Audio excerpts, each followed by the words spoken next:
अगर आपको लगता है कि भूत सिर्फ कहानियों में होते हैं तो ये किस्सा आपकी सोच बदल देगा। ये कहानी है बनारस की एक ऐसी हवेली की जिसके दरवाजे 100 साल से बंद पड़े हैं। कहते हैं जो भी उस हवेली में गया कभी लौटकर जिंदा नहीं आया। साल 1932 बनारस की गलियां धुंध में डूबी थीं। गंगा के किनारे जलती चिताएं और हवा में अजीब सी ठंडक। इन्हीं गलियों के बीच खड़ी थी काली हवेली। लोग कहते थे वहाँ रात को औरतों की चीखें सुनाई देती हैं, सीढ़ियों पर पायल की झनकार और खिड़की से झांकती लाल आंखें। गांव वाले मानते थे कि हवेली पर किसी औरत का श्राप है, एक ऐसा श्राप जो पीढ़ी दर पीढ़ी मौत बनकर चिपक जाए। मेरे दादा के बड़े भाई पंडित हरिनाथ इतिहास के दीवाने थे। उन्हें सुनकर भी यकीन नहीं हुआ कि कोई हवेली इंसानों को निगल सकती है। एक रात हाथ में लालटेन लेकर वो हवेली के अंदर घुस गए।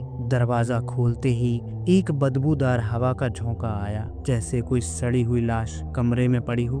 दीवारों पर सूखे खून जैसे निशान, छत से झूलते चमगादड़ और बीच में टूटी हुई पालकी। हरिनाथ जी ने लालटेन ऊपर की और देखा पालकी के अंदर बैठी है एक औरत, लाल साड़ी, बिखरे बाल, चेहरा पूरा जला हुआ। उन्होंने जैसे ही पीछे हटना चाहा, पालकी अपने आप हिलने लगी। गांव के बुजुर्ग बताते थे इस हवेली के मालिक की पत्नी 2 रुक्मिणी को जिंदा जला दिया गया। कारण वो हर साल किसी अनजान औरत की बच्चे को हवेली में बलि देती थी। कहती थी खजाना तभी मिलेगा जब मासूम का खून चढ़े। लोगों ने उसे पकड़कर उसी हवेली में जला दिया, मगर मरते वक्त उसने कहा था जिसने भी मेरी रीति रोकी उसकी आने वाली 7 पीढ़ियां इस हवेली में तड़प तड़प कर मरेंगी।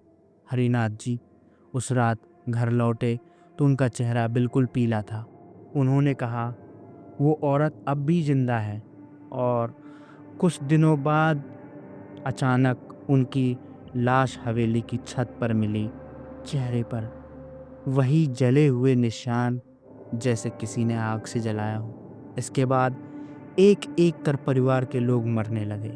किसी का गला घुटा हुआ मिला, किसी को सीढ़ियों से धक्का दे दिया गया। गांव वालों ने साफ कह दिया ये हवेली अब मौत का घर है, जो भी इसमें जाएगा कभी लौटेगा नहीं। सालों बाद मैं खुद उस हवेली में गया, कैमरा, टॉर्च और रिकॉर्डर लेकर। मैंने सोचा सब अंधविश्वास है।